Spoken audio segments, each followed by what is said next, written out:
I consider myself a liberal politically, which means I'm like 50% full of shit. I think part of being a good liberal is admitting that you're a hypocrite, that everyone's full of crap, right? Conservatives are also full of crap, but they don't admit it in public, and that's how they win. Because it's a much stronger negotiating position to be like, no, I'm right. You see, there's right and there's wrong, and I happen to be right. Whereas liberals are like, I passionately believe this with all my heart, but who the hell am I? As a white male, does my opinion even matter in this context? Cis male. It's exhausting. It's exhausting. God, I hope 2020 is better than 2016, man. Yeah. 2016, the primary, that was hard for me. I don't like watching mommy and daddy fight. I felt very torn, because I felt like Bernie Sanders represented the person I wish I was, and Hillary represents the person I actually am. Like everything Bernie Sanders believes, I believe. I've been waiting for somebody to articulate those beliefs. The problem with that guy is that everything he wants to do depends on the people. So it's like, we're gonna have a political revolution. The people are gonna rise up, the people. I've met the people. Not a fan.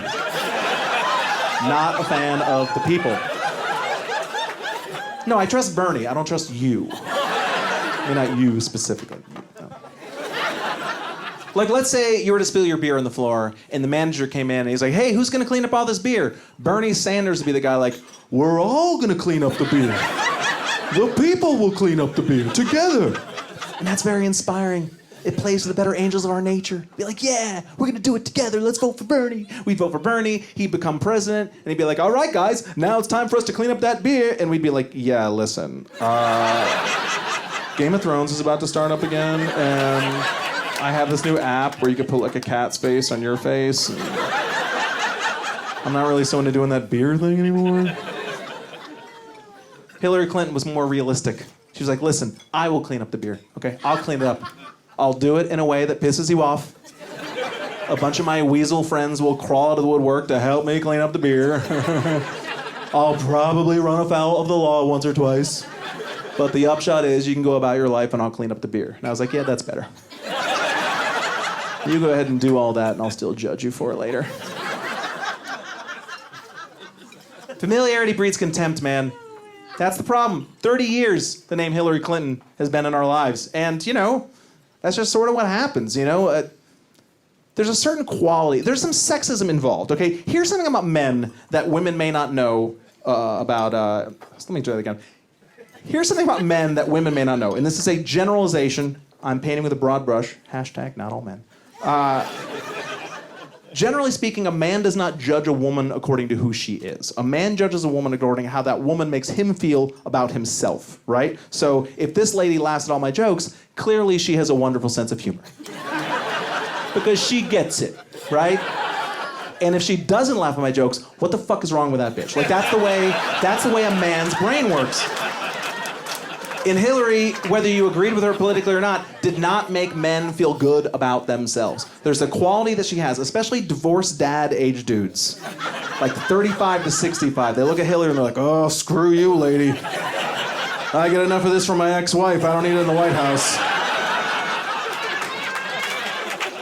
If Hillary really wanted to win, anytime a man asked a question, she should have responded like, oh my God, that's hilarious.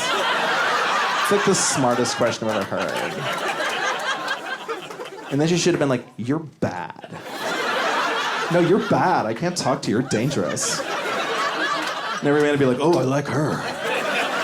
She feels my raw sexual power. She couldn't do it. It's not in her wheelhouse. And we've known her for too long. 30 years I've known the name Hillary Clinton. She's like America's spouse. And who annoys you more than the person you're married to? Are you guys married? Are you married? No? I can tell you're not married because you're touching. But it's a clear sign. You guys are married. You're very clearly married. Now, you love each other. But you hate each other too. Because this is what young people, it's Valentine's Day, you should know this.